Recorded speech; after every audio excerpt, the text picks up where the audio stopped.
चलो अब सोलेनॉइड के बाद नेक्स्ट टॉपिक है magnetic field due to toroidal solenoid. ये सर्कुलर टर्न्स होगा इसीलिए इसका नाम पड़ गया टोरॉइड। ये सोलेनॉइड का ही एक टाइप है। इसमें सर्कुलर वाइंडिंग होगा, जैसे ये सर्कुलर लूप है। अब इसी के ऊपर वाइंडिंग कर देंगे तो यहां से जैसे ये देख लो, एक तरह से कंटिन्यूअस लूप का फॉर्मेशन होता जा रहा है। ये रैप कर रहे हैं और प्रॉपर वाइंडिंग हो गया। करंट आई का फ्लो जैसे ही इंटर करेगा और आउटवर्ड करंट आई यहां से मिलेगा। अब इसमें magnetic field along the axis of the toroid value आता है। इनसाइड जीरो, आउटसाइड भी जीरो।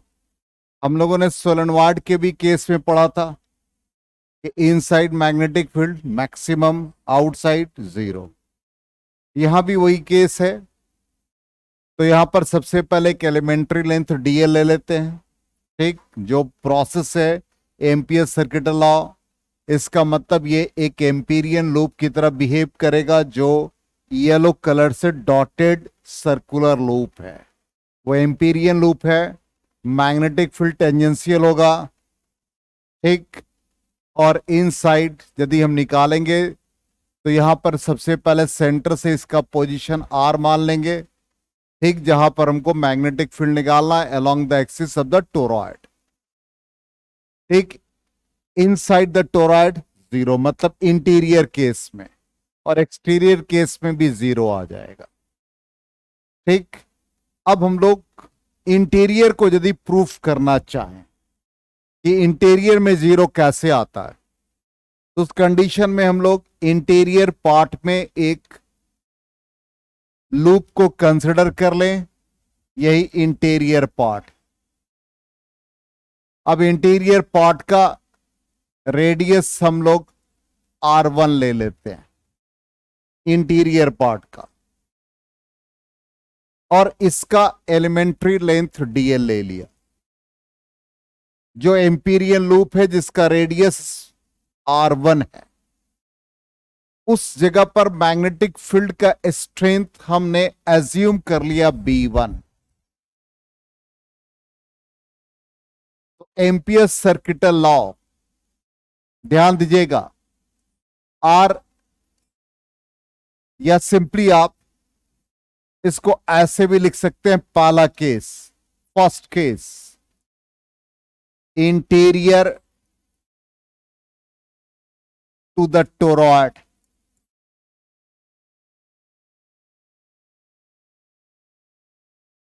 ठीक, हमने एज्यूम कर लिया strength of magnetic field B1, elementary length DL1,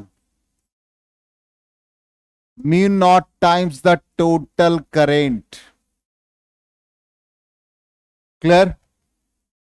B1 into elementary length DL1 का इंटीग्रेशन करेंगे तो circumference 2πr1 is equal to mu naught times the total current.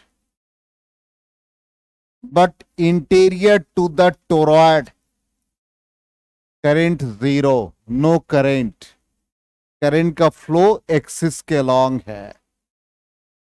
इस कंडीशन में B1 का वैल्यू कितना आ गया? जीरो। इसका मतलब ये B1 हो गया जो कि जीरो है इंटीरियर टू द टोरॉइड। समझ में आ गया? पहला केस हो सकता है आपसे ये पूछा जाए कि आप शो करें, show that magnetic field interior to the toroid is zero. तो ये पहला हम लोगों का सेगमेंट हो गया। दूसरा सेगमेंट हम लोग कहां पर जाएंगे? इनसाइड, जो हम लोगों ने बी ले रखा है, डीएल एलिमेंट्री लेंथ है। ठीक, इसको इरेज कर दें। आइए,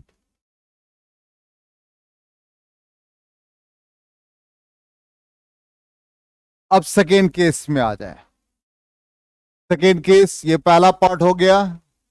चलिए, अब सेकेंड केस है along the axis of the toroid. Axis पर अंदर तो जीरो है जिसको हम लोगों ने B1 लिया, और आउटसाइड भी जीरो, वो भी प्रूफ करेंगे। ये हमारा एक्सप्रेशन आ रहा है, ठीक। इसको हम लोग बाद में वेरीफाई करेंगे, पहले हम लोग सेकेंड केस में आ जाए। इसका नाम दे देंगे inside to the toroid, toroid के inside. Let B be the magnetic field for the Amperian loop. तो बी एज्यूम कर लिया, और elementary length dl mu naught times the total current. dl elementary length कौन सा है, यही वाला ले रहा है, जिसका रेडियस हमारा क्या है, r है। तो b into circumference 2πr is equal to mu naught times the total current. यदि नंबर ऑफ टर्न्स n है तो n से multiply, number of turns n है तो n से मल्टीप्लाई। तो b का वैल्यू क्या आ गया, mu naught n by 2πr into I. Total number of turns per unit length, जिसको हम लोग स्मॉल n से रिप्रेजेंट करेंगे। तो magnetic field becomes mu naught ni, where n is the number of turns per unit length। तो n का value हो गया number of turns total n और सर्कमफ्रेंस 2πr। क्लियर। अब यहां पर ये जो r है, ये वैल्यू याद रखना है। क्या है, ये हम लोगों ने अंदर ये रेडियस r लिया है फॉर एम्पीरियन लूप। ये वाला पार्ट यदि हमारा R1 है और ये हमारा R2 है, तो R is the effective radius, ये याद रखेंगे।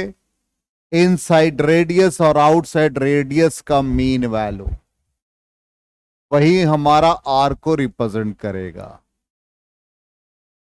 गलती नहीं करनी है। Effective R, R1 plus R2 by 2। आगे समझ में, ये कहां निकला, इनसाइड टू द टोरॉइड, मतलब along the axis of the loop. अब आप कहां निकालेंगे नेक्स्ट पार्ट में, आउटसाइड। आउटसाइड को एक्सटीरियर टू द टोरॉइड कह दे, या आउटसाइड द टोरॉइड। क्लियर है यहां तक सबको। चलिए तो एक बार देख लें हम लोग, यही आ गया म्यू नॉट ni, ठीक, n number of turns per unit length, ठीक। अब ये चीज दिमाग में रखना कि मैग्नेटिक फील्ड एग्जिस्ट हो रहा only in the tubular area, मतलब ये पूरे एक्सिस पर bounded by the क्वाल, and it does not exist in the area inside and outside the toroid, मतलब इनसाइड जीरो और आउटसाइड जीरो। ये ऑलरेडी हम कह चुके हैं। अब आ जाए हम लोग नेक्स्ट पार्ट में। जीरो है, नॉन जीरो है कहां पर, पी पॉइंट पर, तो पी पर ऑलरेडी हम निकाल चुके हैं। अब आ जाए आउटसाइड, हमको निकालना है, ये टोरॉइड, ठीक। अब आउटसाइड हम लोग फाइंड करेंगे। तो आउटसाइड के लिए हम लोग कंडीशन ले लें। क्या कंडीशन भाई, पहला क्या, एम्पीरियन लूप बना लेंगे। यही हमारा एम्पीरियन लूप है। इसका रेडियस हम लोग यहां से ले ले R2, ठीक। Elementary length dl, magnetic field tangential to the loop, इसको हम लोग मान ले B2। अब इस एम्पीरियन लूप के लिए थर्ड कंडीशन आ गया,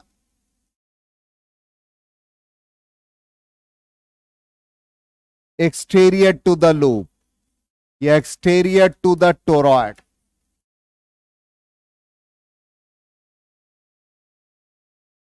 exterior to the toroid.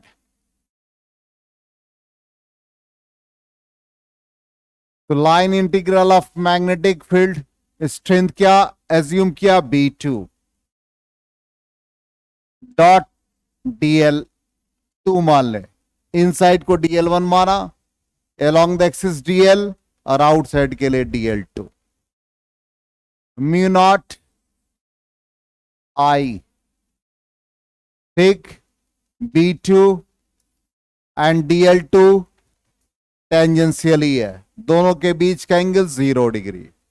DL2 circumference of the Amperian loop, क्या सरकमफ्रेंस है इसका, 2πr2, म्यू नॉट, और करंट कितना हुआ, जितना इनकमिंग करंट उतना ही आउटगोइंग, तो इस कंडीशन में ये 0, तो magnetic field outside the toroid 0। तो तीनों कंडीशन हम लोगों ने निकाल लिया, इनसाइड मतलब इंटीरियर और एक्सिस के लिए, या उसी को इनसाइड कह दें, और एक्सटीरियर या आउटसाइड। क्लियर? तो magnetic field due to toroid या टोरॉइडल सोलेनॉइड का एक्सप्रेशन कंप्लीट हो गया। ठीक है, तो ये टॉपिक हम लोगों का खत्म हो गया। ये ऑलरेडी हम लोगों ने यह डिस्कशन किया कि इनसाइड 0 है या interior to the toroid 0, axis पर बी का वैल्यू म्यू नॉट NI, ठीक, और आउटसाइड 0। ठीक, अब आ जाए हम लोग नेक्स्ट टॉपिक पर, second part magnetic effect of current का। सेकेंड पार्ट में फोर्स ऑन मूविंग चार्ज, एक चार्ज को हमने मैग्नेटिक फील्ड रीजन में रख दिया, तो सिंपली क्या बोलो, कोई डाउट? सिंपली कहता है charge particle Q is subjected to a uniform magnetic field या मैग्नेटिक फील्ड B। जैसे ही आप चार्ज को मैग्नेटिक फील्ड रीजन में रखते हैं तो उसके ऊपर एक फोर्स एग्जर्ट होता है, और वो फोर्स डिपेंड कर रहा है 3 फैक्टर पे। पहला फैक्टर जो चार्ज का स्ट्रेंथ है, मैग्नीट्यूड है, दूसरा मैग्नेटिक फील्ड का मैग्नीट्यूड और वेलोसिटी का कंपोनेंट जो मैग्नेटिक फील्ड पर परपेंडिकुलर है। ठीक, तो जैसे मान लो कि ये प्लेन, इस प्लेन में एक मैग्नेटिक फील्ड रीजन दिखा दिया और यहां पर एक चार्ज प्लस Q, तो हमने कहा कि when a charge particle is subjected to a magnetic field B, charge को हमने मैग्नेटिक फील्ड में प्लेस किया। अब कहता है कि एक वेलोसिटी v है, तो एक फोर्स एग्जर्ट होगा, वेलोसिटी डायरेक्शन को रिप्रेजेंट कर रहा है, इसका मतलब हम लोग करंट को भी उसी पार्ट में लेंगे। एंगल थीटा एक फोर्स कहता है इस डायरेक्शन में एग्जर्ट होगा। आप इसको ऐसे भी सिंपली समझ सकते हो कि एक चार्ज पार्टिकल प्लस Q, बिल्कुल ऐसे हम स्ट्रेंथ ऑफ मैग्नेटिक फील्ड के डायरेक्शन को बदल दें। ये मैग्नेटिक फील्ड का स्ट्रेंथ, ठीक, चार्ज पार्टिकल का मोशन इस डायरेक्शन में ले लें, it makes an angle theta with the field. तो वेलोसिटी का वो कंपोनेंट जो फील्ड पर परपेंडिकुलर है, v sin थीटा। तो कहता है एक फोर्स एग्जर्ट होगा perpendicular to the plane containing V and B। V और B जो एक प्लेन फॉर्म कर रहा है, उसका जो डायरेक्शन होगा उसी के पैरेलल होगा फोर्स। अब ये फोर्स डिपेंड किस पर कर रहा है, magnitude of charge, strength of magnetic field and perpendicular component of velocity v sin theta, not v cos theta। v sin theta magnetic field पर परपेंडिकुलर है, तो कहता है ये फोर्स एग्जर्ट होगा। अब यहां पर इन तीनों को कंबाइन कर दें और कांस्टेंट ऑफ प्रोपोर्शनलिटी 1 यूज करें, तो F becomes BQV sin theta. अब साइन है, इसका मतलब यदि हम इसको वेक्टर फॉर्म में लिखेंगे तो F vector is equal to Q V cross B. ये फाइनल रिजल्ट आ जाएगा। F is equal to Q V cross B. आया समझ में यहां तक? क्लियर? इसका मतलब force is perpendicular to the plane containing V and B.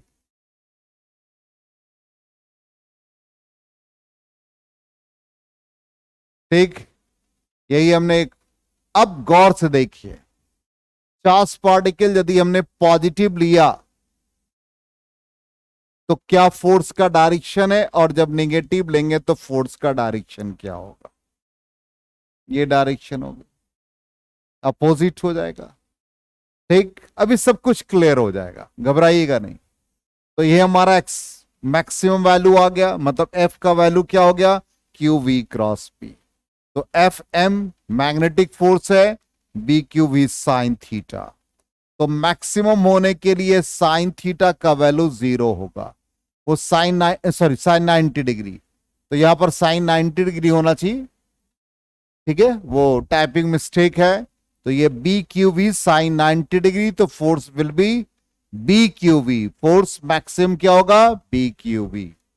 ठीक, अब यहां पर कंडीशंस आ गए हमारे पास। पहला क्या एक्सप्रेशन क्या आ गया? F is equal to B Q we sine theta. तो पहला कंडीशन कहता है if the charge is stationary, charge यदि रेस्ट में है तो वी का value 0, there is no magnetic force. इसलिए जब हम इलेक्ट्रोस्टैटिक्स में पढ़ते थे तो स्टेशनरी चार्ज के लिए कोई मैग्नेटिक फील्ड नहीं लगता, रीजन यही था। चलिए सेकेंड कंडीशन आ जाए, ये तो हो ही गया। सेकेंड कंडीशन आ जाए, थीटा का वैल्यू 0 डिग्री डाल दो, 180 डिग्री डाल दो। तो यदि चार्ज पार्टिकल मूव कर रहा पैरेलल और anti parallel to the direction of magnetic field, तो फोर्स उसके ऊपर 0 लग रहा है। थर्ड कंडीशन में 90 डिग्री हो गया, इसका मतलब चार्ज मूव कर रहा perpendicular to the magnetic field, तो फोर्स विल बी मैक्सिमम, और ये maximum value B Q V हो गया। ठीक है, अच्छा अब यहां पर एक जो सवाल सबसे इंपॉर्टेंट है, आप ये कह सकते हैं कि सर फोर्स का वैल्यू हम लोगों ने लिखा, डायरेक्शन में हम लोगों को दिक्कत आ रही है। मान लो क्यू वी क्रॉस पी, बहुत इंपॉर्टेंट रिजल्ट। एफ, ध्यान से देखिएगा, देखते कौन समझते हैं। वी क्रॉस बी का जो डायरेक्शन होगा फोर्स उसी के पैरेलल होगा, तो चार्ज पार्टिकल पॉजिटिव होगा। अब V क्रॉस B का जो रिजल्ट होगा वो anti parallel to the force, तो उस कंडीशन में चार्ज पार्टिकल नेगेटिव होगा।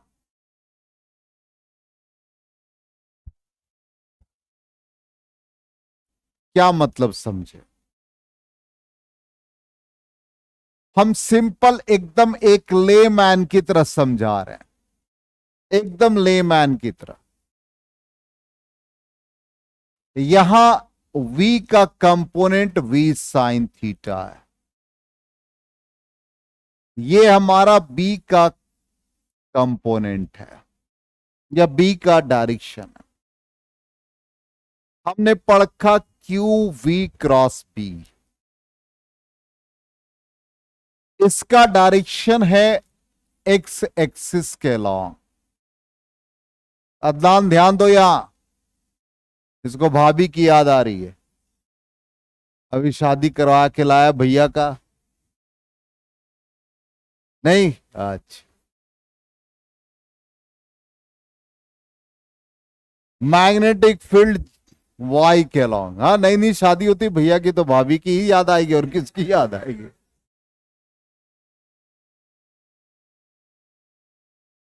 चलिए, तो अब यहां पर एक्स एक्सिस के along i cap, y axis के लॉन्ग जे कैप।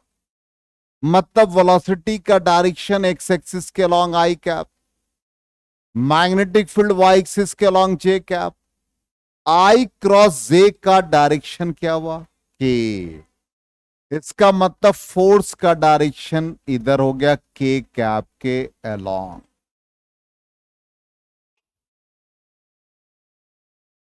इसका मतलब आई क्रॉस जे जो देगा उसी के पैरेलल फोर्स होगा, तो charge particle will be positive. समझ में आ गया? क्लियर? और यदि ये डायरेक्शन आई, या जैसा हम कर देते हैं, मान लो कंपोनेंट को बदल दो, वी साइन थीटा ऊपर ले जाओ,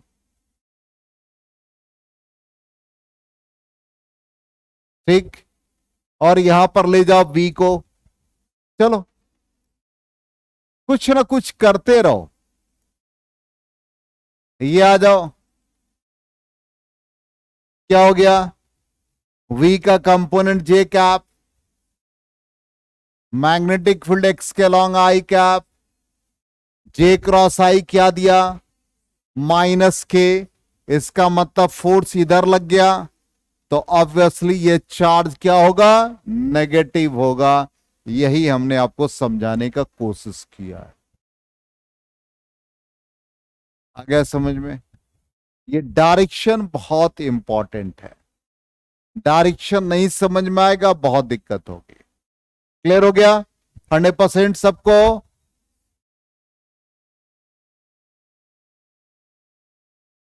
चलिए अब यहां पर जैसे ये भी हमने एक दिखाया डायरेक्शन, फोर्स का डायरेक्शन। अब कहता है कि direction of magnetic field find करने के रूल क्या है, ठीक। तो रूल जो है Fleming's left hand rule. Fleming's left hand rule कहता है, बिल्कुल आप ऐसे याद रखें, बहुत आसानी होगी। फादर, ब्रदर और children,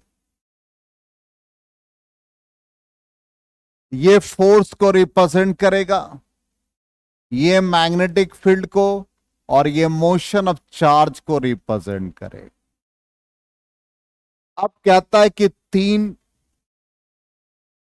first 3 fingers, thumb, 4 finger, central finger, इन तीनों को हम म्यूचुअली परपेंडिकुलर रखें, तो थंब का जो डायरेक्शन है वो फोर्स को रिप्रेजेंट करेगा। ये थंब है, ये 4 फिंगर,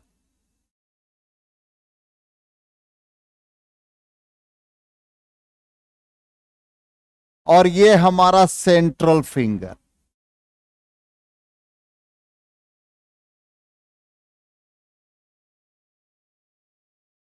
ठीक, तो यही हमने कहा, देखो थंब फादर, ठीक, 4 finger brother, central finger flow of charge या मोशन ऑफ चार्ज, तो तीनों म्यूचुअली परपेंडिकुलर होने चाहिए, तो फोर्स के डायरेक्शन। लेकिन हम लोग इसको भी यूज नहीं करेंगे, हम लोग वेक्टर प्रोडक्ट यूज करेंगे जो सबसे इजी होगा। फिर वही है, कहीं लोग फिर से केस न कर दे। अभय वाला रूल बताया था, तो ये वाला भी रूल हो जाएगा, अदनान रूल। आ गया समझ में? क्लियर है सबको? समझ में आ गया डायरेक्शन? डायरेक्शन में किसी तरह का कोई डाउट किसी को नहीं है?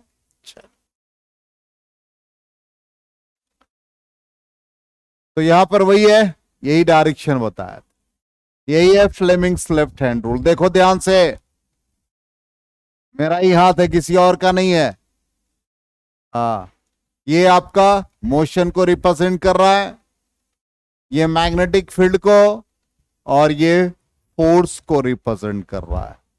यही फ्लेमिंग्स लेफ्ट हैंड रूल है, इसको एकदम याद कर लेना है। ठीक। और दूसरा रूल एक तरह से बहुत इजी है।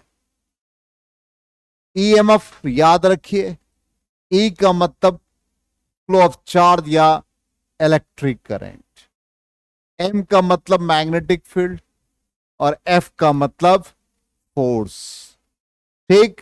और ये एंटी क्लॉकवाइज डायरेक्शन में होगा। ई पहले, फिर मैग्नेटिक फील्ड, फिर force. Anti clockwise not clockwise, anti clockwise direction में मूव करना है। आ गया समझ में? क्लियर है सबको? अब यहां पर कहता है कि यदि चार्ज पार्टिकल को हम इलेक्ट्रिक फील्ड और मैग्नेटिक फील्ड दोनों में प्लेस कर दें तो क्या फोर्स एक्सर्ट होगा। इसको लॉरेंज ने डेवलप किया था, इसलिए हम इसको लॉरेंज मैग्नेटिक फोर्स भी कहते हैं। ठीक। तो कहता है कि लॉरेंज की when a charge Q moves with velocity v in a region in which both electric and magnetic fields are present, then the force exerted on the moving charge will be the vector sum of the field due to electric, yeah, will be the vector sum of force due to electric and magnetic. इसका मतलब electric के कारण जो force exert हो रहा है और magnetic के कारण जो फोर्स एग्जर्ट हो रहा है, दोनों का वेक्टर सम होगा। तो यहां सबसे पहले इलेक्ट्रिक फोर्स के कारण हो गया QE, मैग्नेटिक फोर्स के कारण हो गया QV क्रॉस B, और इन दोनों का वेक्टर सम, तो total force is equal to FE plus FM हो गया, और ये बन गया QE plus QV cross B। तो फाइनली Q कॉमन ले लीजिए, क्या बन गया E plus V cross B। यही हमारा लॉरेंज फोर्स कहलाता। यदि इलेक्ट्रिक फील्ड एब्सेंट होगा तो ओनली QV क्रॉस B, जो अभी हमने प्रीवियस स्लाइड में पढ़ा, force due to magnetic field, only magnetic field. और जब हम इलेक्ट्रोस्टैटिक्स से पढ़ते थे तो मैग्नेटिक फील्ड नहीं होता था, ओनली इलेक्ट्रिक फोर्स लगता था, तो QE लगता था। दोनों प्रेजेंट होगा तो क्या होगा, दोनों का सम, और इसी का नाम लॉरेंज फोर्स है। आ गया समझ में?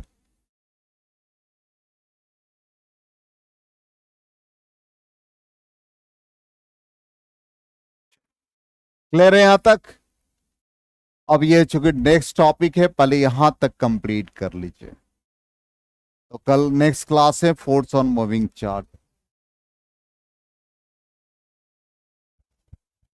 नेक्स्ट क्लास में फोर्स ऑन मूविंग चार्ज करेंगे। 5 मिनट टाइम है, डिस्कशन कर लेते हैं।